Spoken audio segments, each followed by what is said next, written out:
నమస్కారం ఘంటారావానికి స్వాగతం. ముందుగా ప్రధాన అంశాలు. ప్రాజెక్టుల అంశంలో రాష్ట్రానికి ద్రోహం చేసింది కాంగ్రెసే. శాసనసభను అబద్ధాలకు అడ్డాగా మార్చారని బీఆర్ఎస్ ఆరోపణ.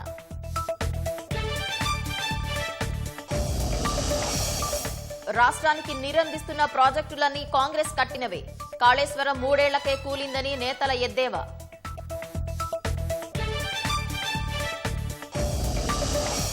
రాయలసీమ లిఫ్టుపై రేవంత్ రెడ్డి మాటలు అసంబద్ధం. రాజకీయాలతో లబ్ధి పొందే ప్రయత్నమని ఏపీ సర్కార్ విమర్శ.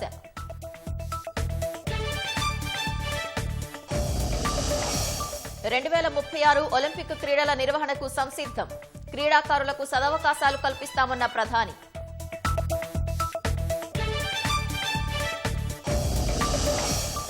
వెనిజుయెలాపై అమెరికా దాడుల్లో మౌలిక సదుపాయాలు ధ్వంసం. ఆహారం కోసం గంటల తరబడి వేచి చూస్తున్న ప్రజలు.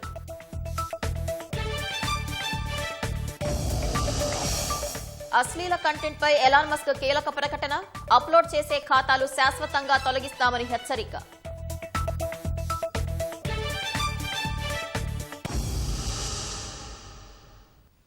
నదీ జలాలపై కాంగ్రెస్ దశాబ్దాలుగా ద్రోహం చేస్తూనే ఉందని బీఆర్ఎస్ కార్యనిర్వాహక అధ్యక్షుడు కేటీఆర్ ఆరోపించారు. తెలంగాణ భవన్లో మాజీ మంత్రి హరీష్ రావు పీపీటీ సందర్భంగా కాంగ్రెస్ ప్రభుత్వంపై కేటీఆర్ తీవ్ర విమర్శలు గుప్పించారు. వినాశకాలే విపరీత బుద్ధి అన్నట్లుగా ముఖ్యమంత్రి రేవంత్ రెడ్డి రెచ్చిపోయి మాట్లాడుతున్నారని విమర్శించారు. రేవంత్ రెడ్డి 2 ఏళ్ల పాలన పేల్చివేతలు, కూల్చివేతలు, ఎగవేతలు తప్ప అభివృద్ధి లేదని ఎద్దేవా చేశారు.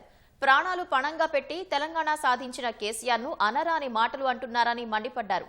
యువతకు, రైతులకు ఇచ్చిన మాటను కాంగ్రెస్ పార్టీ నిలబెట్టుకోలేదని దుయ్యబట్టారు. అసలు ఈ ముఖ్యమంత్రి గారికి బేసిన్లు తెలియదు, బేసిక్స్ అంతకంటే తెలియదు. ఆయన పరిపాలన గురించి ఒక మాటలో కట్టే, కొట్టే, తెచ్చే అన్నట్టు చెప్పాలి అంటే పేల్చివేతలు, కూల్చివేతలు, ఎగవేతలు. మీరు విధ్వంసం తప్ప మీకేమి తెలియదు.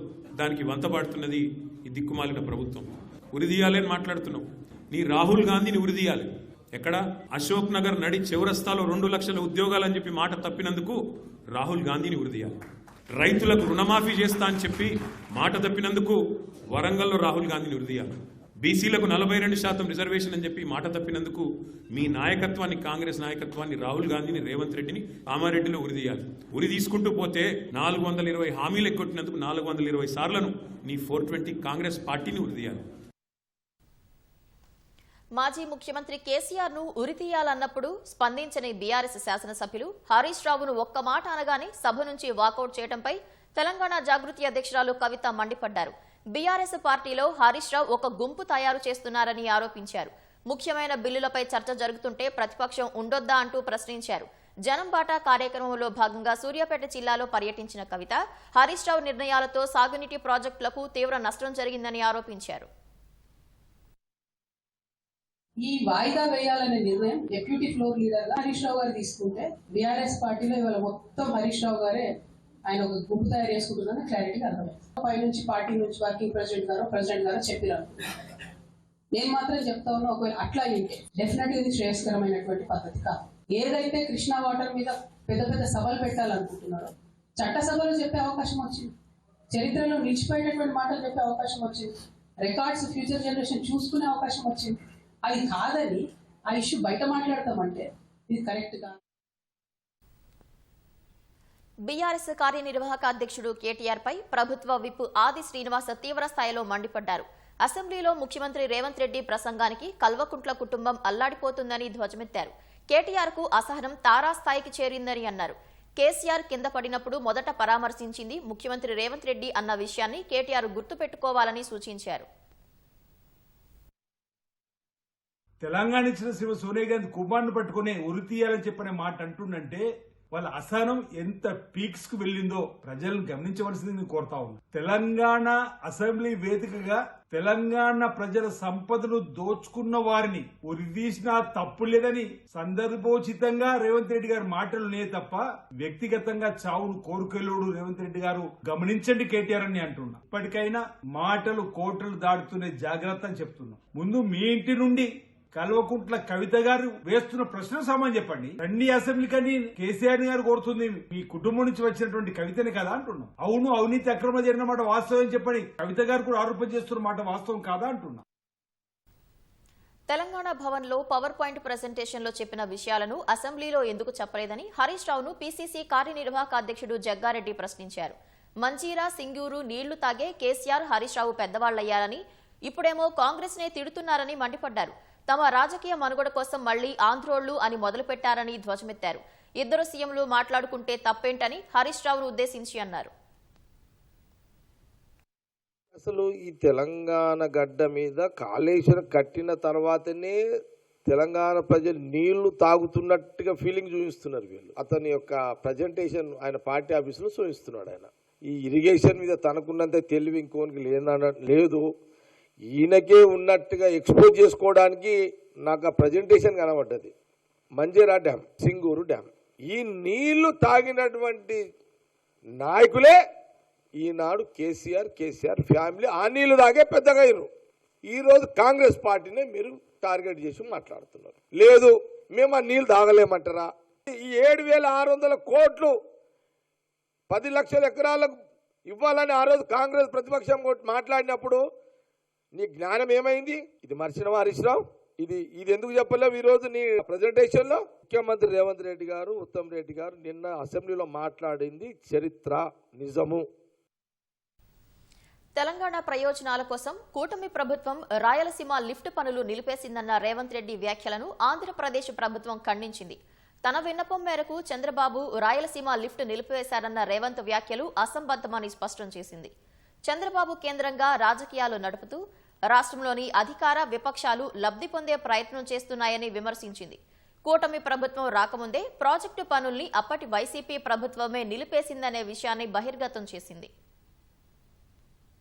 రాయలసీమ లిఫ్టు పనులను తన విన్నపం మేరకే నిలిపివేశారన్న ముఖ్యమంత్రి రేవంత్ రెడ్డి వ్యాఖ్యలను ఆంధ్రప్రదేశ్ ప్రభుత్వం తప్పుపట్టింది. జగన్ హయాంలో అనుమతి లేకుండా జగన్ సర్కార్ రాయలసీమ లిఫ్టు ప్రాజెక్టు చేపట్టిందని వెల్లడించింది. సీమకు రోజుకు 3 టీఎంసీల నీరు అంటూ భారీ ప్రకటనలతో అనుమతులు లేకుండా నాటి సీఎం జగన్ పనులు చేపట్టారని, జగన్ ప్రచారంతో రాయలసీమ లిఫ్టుపై తెలంగాణ కేంద్ర ప్రభుత్వానికి ఫిర్యాదుతో పాటు ఎన్జీటీ సహా కోర్టులో కేసులు వేసిందని గుర్తు చేసింది. ఆ ఫిర్యాదులపై విచారించి అనుమతులు లేని కారణంగా పనులు నిలిపివేయాలని 2020లోనే ఎన్జీటీ కేంద్రం ఆదేశాలిచ్చిందని స్పష్టం చేసింది. 2024లో చంద్రబాబు ప్రభుత్వం అధికారంలోకి రాకముందే ప్రాజెక్టు పనులను కేంద్రం నిలిపివేసిందని వెల్లడించింది. చంద్రబాబు కేంద్రంగా తెలంగాణ రాజకీయాలు నడుపుతూ అధికార విపక్షాలు లబ్ధి పొందే ప్రయత్నం చేస్తున్నాయని కూటమి ప్రభుత్వం విమర్శించింది. ఏపీ నీటి హక్కులు, రాయలసీమ సాగునీటి ప్రయోజనాల విషయంలో ఏమాత్రం రాజీ ఉండబోదని తేల్చి చెప్పింది.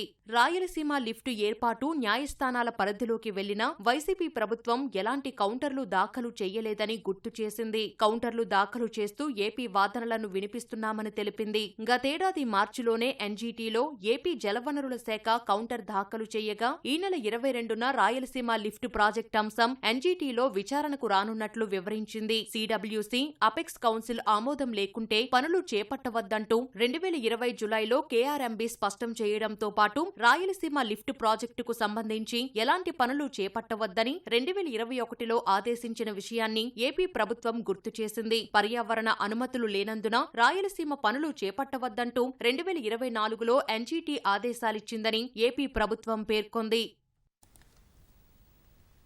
భోగాపురంలో విమానాల ల్యాండింగ్తో ఉత్తరాంధ్ర రూపురేఖలు మారబోతున్నాయని కేంద్ర మంత్రి రామ్మోహన్ నాయుడు తెలిపారు. Air India validation flight Delhi నుంచి భోగాపురం వచ్చింది. ఆ విమానంలో కేంద్ర మంత్రి Rammohan, MP Kalisetti Appalanaidu, ATC chairman ఉన్నారు. ఆధునిక టెక్నాలజీతో భోగాపురం విమానాశ్రయాన్ని నిర్మిస్తున్నారు. 96% ప్రాజెక్టు నిర్మాణం అయినట్లు జీఎంఆర్ సంస్థ తెలిపింది. గతంలో ఉత్తరాంధ్రలో ప్రాజెక్టులు మొదలు పెట్టడమే కానీ ఎప్పటికి పూర్తవుతాయో తెలియని పరిస్థితి ఉండేదని కేంద్ర మంత్రి రామ్మోహన్ నాయుడు అన్నారు. విమర్శలకు సమాధానంగా భోగాపురం విమానాశ్రయ పనులను యుద్ధ ప్రాతిపదికన పూర్తి చేస్తున్నట్లు రామ్మోహన్ నాయుడు చెప్పారు. ఈ యొక్క ఇన్ఫ్రాస్ట్రక్చర్ ద్వారా ఈ విశాఖపట్నం ఎకనామిక్ రీజన్ అంతా కూడా బలపడడానికి ఒక బ్రహ్మాండమైనటువంటి అవకాశం. ఆ ఉద్దేశంతోనే చంద్రబాబు నాయుడు గారి తాలూకు ఆశీస్సులతో, ఆదేశాలతో ఈ 18 నెలల్లో బ్రహ్మాండమైనటువంటి ప్రగతి మన ఉత్తరాంధ్రలో ఈ యొక్క ప్రాజెక్ట్ లో మనం సాధించాం. నరేంద్ర మోదీ గారి చేతుల మీదుగా మరొక 4-5 నెలల్లో ఇక్కడ బ్రహ్మాండమైనటువంటి కార్యక్రమంతో ఇది ఇనాగ్రేట్ చేయాలని ఒక సంకల్పంతో ముందుకెళ్తున్నాం. ఈ యొక్క టెస్ట్ ఫ్లైట్ ల్యాండ్ అయిందనంటే దీనికి సంకేతం ఏంటంటే ప్రాజెక్టు లాస్ట్ దశలో అన్ని కూడా పూర్తి చేసుకునే సమయంలో ఉన్నామనే సంకేతం. చాలా ఎమోషనల్ మూమెంట్ ఇది మనందరికీ కూడా. 2036లో ఒలింపిక్ క్రీడల నిర్వహణకు భారత్ పూర్తి స్థాయిలో సిద్దమవుతున్నట్లు ప్రధాని నరేంద్ర మోదీ తెలిపారు. దేశంలో మెగా క్రీడలు నిర్వహించడం ద్వారా ఎక్కువ మంది క్రీడాకారులకు తగిన అవకాశాలు కల్పించేందుకు తమ ప్రభుత్వం కట్టుబడి ఉందన్నారు. 10 ఏళ్లలో ఎన్నో అంతర్జాతీయ క్రీడలకు భారత్ ఆతిథ్యం ఇచ్చినట్లు చెప్పారు. వారణాసిలో 72వ జాతీయ వాలీబాల్ ఛాంపియన్షిప్ పోటీల ప్రారంభోత్సవంలో ప్రధాని మోదీ వర్చువల్ గా పాల్గొన్నారు. దశాబ్ద కాలంలో భారత్లో 20కి పైగా అంతర్జాతీయ క్రీడా పోటీలను నిర్వహించినట్లు ప్రధాని మోదీ తెలిపారు. అండర్-17 FIFA world cup, hockey world cup, chess tournament తదితర అంతర్జాతీయ క్రీడలకు భారత్ విజయవంతంగా ఆతిథ్యం ఇచ్చినట్లు చెప్పారు. 30 के कॉमनवेल्थ गेम्स भी भारत में ही होने जा रहे हैं. भारत पूरी मजबूती से 2036 ओलंपिक की मेजबानी के लिए भी तैयारी कर रहा है. इसके पीछे प्रयास है कि ज्यादा से ज्यादा खिलाड़ियों को ज्यादा से ज्यादा खेलने के मौके मिले. हम स्कूल स्तर पर भी खिलाड़ियों को ओलंपिक स्पोर्ट्स का एक्सपोजर देने में जुटे हैं. खेलो इंडिया अभियान की वजह से सैकड़ों युवाओं को नेशनल स्तर पर आगे आने का मौका मिला. अभी कुछ दिन पहले ही सांसद खेल महोत्सव का भी समापन हुआ है. इसमें भी करीब करीब 1 करोड़ युवाओं ने अपनी प्रतिभा दिखाई है. అశ్లీల కంటెంట్ పై ఎలాన్ మస్క్ కు చెందిన ప్రముఖ సామాజిక మాధ్యమ వేదిక ఎక్స్ కీలక ప్రకటన చేసింది. ఎక్స్ లో పోస్టు చేసిన చట్టవిరుద్ధమైన కంటెంట్ ను పూర్తిగా తొలగించడంతో పాటు వాటిని అప్లోడ్ చేసిన ఖాతాలను శాశ్వతంగా సస్పెండ్ చేస్తామని హెచ్చరించింది. అందుకోసం స్థానిక ప్రభుత్వాలతో కలిసి పనిచేసేందుకు సిద్ధంగా ఉన్నట్లు తెలిపింది. ఈ మేరకు ఎక్స్ గ్లోబల్ గవర్నమెంట్ అఫైర్స్ ఖాతా ద్వారా ఈ ప్రకటన విడుదల చేసింది. అంతకుముందు గ్రోక్ ను ఉపయోగించి అశ్లీల కంటెంట్ సృష్టించిన వారిపై, అలాంటి వాటిని అప్లోడ్ చేసిన వారిపై ఒకే రకమైన చర్యలు తీసుకుంటామని ఎలాన్ మస్క్ హెచ్చరించారు. ఎక్స్ లో స్థానిక చట్టాలకు విరుద్ధంగా అశ్లీల, అనుచిత కంటెంట్ పెరుగుతున్నట్లు గుర్తించిన కేంద్ర ప్రభుత్వం జనవరి 2న నోటీసులు జారీ చేసింది. గ్రోక్ తో రూపొందించిన అసభ్య కంటెంట్ ను తొలగించాలని, దీనిపై సమగ్ర నివేదిక ఇవ్వాలని పేర్కొంది. ఈ నేపథ్యంలోనే ఎక్స్ సానుకూలంగా స్పందించింది. అమెరికా దళాలు నికోలస్ మదురోను బంధించి తీసుకెళ్లడంతో వెనిజులా సుప్రీంకోర్టు కీలక ఆదేశాలు జారీ చేసింది. వెనిజులా తాత్కాలిక అధ్యక్షురాలిగా బాధ్యతలు చేపట్టాలని ఉపాధ్యక్షురాలు డెల్సీ రోడ్రిగ్జ్ ను ఆదేశించింది. దేశం రక్షణ కోసం డెల్సీ రోడ్రిగ్జ్ ఈ పదవి చేపట్టాలని పేర్కొంది. లిగా సోషలిస్టు పార్టీ వ్యవస్థాపకుడు, వామపక్ష గెరిల్లా నాయకుడు జార్జ్ ఆంటోనియో కుమార్తెనే డెల్సీ రోడ్రిగ్జ్. 1969లో వెనిజులా రాజధాని కరాకస్ లో ఆమె జన్మించారు. మదురో ప్రభుత్వంలో కమ్యూనికేషన్, విదేశాంగ మంత్రిగా విధులు నిర్వర్తించారు. 2018లో ఉపాధ్యక్షురాలిగా నియమితులయ్యారు. ఉపాధ్యక్షురాలి స్థానంతో పాటు ఆర్థిక, చమురు మంత్రిత్వ శాఖల మంత్రిగా కొనసాగారు. వెనిజులాలోని చమురు కోసం ట్రంప్ సుంకాలు విధించిన వేళ దేశాన్ని ద్రవ్యోల్బణం నుంచి బయటపడేయడంలో ఆమె కీలక పాత్ర పోషించారు. మదురోకు విశ్వసనీయురాలిగా ఆమె పేరు తెచ్చుకున్నారు. వెనిజులాను తామే నడిపిస్తామని అమెరికా అధ్యక్షుడు ట్రంప్ ఇంతకు ముందు ప్రకటన చేశారు. అధికార బదిలీ జరిగే వరకు వెనిజులాను నడిపిస్తామన్నారు. ఈ నేపథ్యంలోనే వెనిజులా సుప్రీంకోర్టు అధ్యక్ష బాధ్యతలు చేపట్టాలని ఉపాధ్యక్షురాలు డెల్సీ రోడ్రిగ్జ్ ను ఆదేశించడం ప్రాధాన్యం సంతరించుకుంది. అమెరికా సైన్యం అదుపులో ఉన్న వెనిజులా అధ్యక్షుడు నికోలస్ మదురో మాట్లాడిన 2 మాటలు ఆశ్చర్యానికి గురిచేస్తున్నాయి. ఓ దేశం మరో దేశం అధ్యక్షుడిని బంధిస్తే ఎవరైనా భయంతో ఉంటారని భావిస్తారు. కానీ మదురో అందుకు భిన్నంగా ఉన్నారు. న్యూయార్క్ నగరంలోని డ్రగ్ ఎన్ఫోర్స్మెంట్ కేంద్రానికి తరలిస్తున్న అధికారులకు గుడ్ నైట్ చెప్పారు. దీంతో పాటు నూతన సంవత్సర శుభాకాంక్షలు తెలియజేశారు. మదురో చేతులకు సంకెళ్లతో ఉన్న ఓ వీడియో తాజాగా బయటకొచ్చింది.